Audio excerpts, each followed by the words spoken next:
Welcome back to our special edition of U.S. Farm Report, the Pro Farmer Crop Tour edition. And to give us a little flavor of what they saw this week, we have Brian Grady as well as Chip Flory joining us.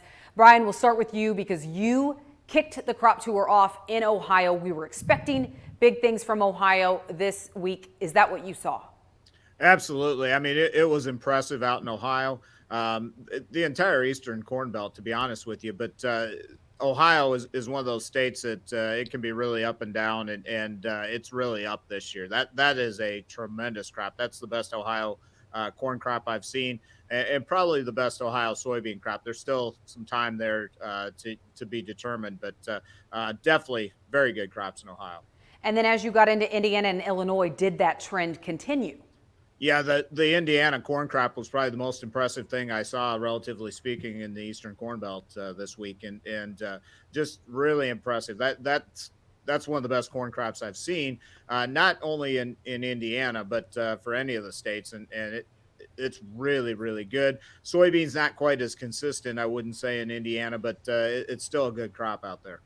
Well, Chip, on the West, we knew that there would be dry conditions. We knew that there were problem areas out there. Were you surprised at what you saw, though?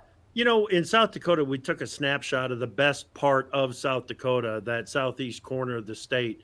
The real stressed crops further north, further west of where we were, but we stuck to our tour spots, and we were still off 15%, 16% from what we found a year ago out there.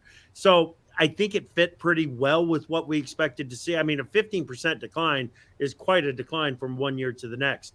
The difference between dryland corn and irrigated corn in Nebraska, some years you can't tell the difference. This year you can definitely tell the difference, no doubt. There's a 30, 35, 40 bushel difference between irrigated and dryland crops. So that's where the stress in Nebraska showed up. Western Iowa, a little bit of a recovery from last year. Looks pretty good out there, especially that west central part of the state where that was the start of the derecho problem in Iowa a year ago. So a nice recovery in the west central part of the state. And then in Minnesota, it looks like a dry growing season in Minnesota because it was. The yield potential is off from what it was a year ago.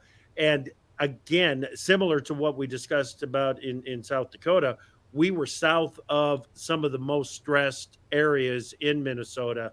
So there could be a little bit more downside to the 9% reduction in yield that we saw. Well, as Chip was in western Iowa, Brian, you were also searching eastern Iowa on Thursday. What did you see? I mean, we knew that we were going to get into some areas where derecho, that was the headline last year. But as you got out there, now it's more drought this year. What exactly did you see this week? Well, it was kind of all over the place. A lot of ups and downs and pockets here and pockets there. And some of those pockets were good and some weren't. It showed there's a lot of variability. We're not used to seeing that in eastern Iowa. That's one thing. We saw it last year because of the derecho and some of the late season dryness and things like that. But historically, those are pretty solid and consistent numbers that come out of that side of the state. And it just wasn't the case this year. There's some very good crops out there, very good corn and soybeans, but there's also some that are well subpar in some of those areas. Yeah, Chip, what you saw in the West, do you think that's enough to make up for the lack of crop in some areas that Brian saw in the East? Of Iowa. Right, I got you. No, I don't think so. The Iowa crop is a good crop. I think some of the bushels that we've lost out of Iowa, we may have picked up in Ohio, Indiana. I'm not exactly sure yet. It's a real jumbled, mixed up bag on this thing this year. And, really the bottom line is, are we going to produce enough of corn and enough soybeans to keep up with demand in the year ahead? Yeah, we're going to have to get into that. We'll do that in our second roundtable coming up on U.S. Farm Report this weekend. But Brian, real quick, ear counts, that seemed to be a big theme. How essential were ear counts this year? Well, ear counts indicate that the crop got off to a very strong start, and we got it planted in a timely fashion. The plants emerged, they shot ears, and the ear counts were really strong and consistent. That was the one consistency that we did see on the corn across all the areas pretty much. Grain length, not so much the case. That was more all over the board, but the ear counts were definitely the driver when you talk about yields this year. Well, how does this? Oh, go ahead. That was the case until we got into Minnesota, where our ear counts did drop off. And think about the conditions that they planted into. So, some cool soils. We had that Memorial Day frost freeze event. I think that just took a few plants away from us, and therefore took some of those ears away.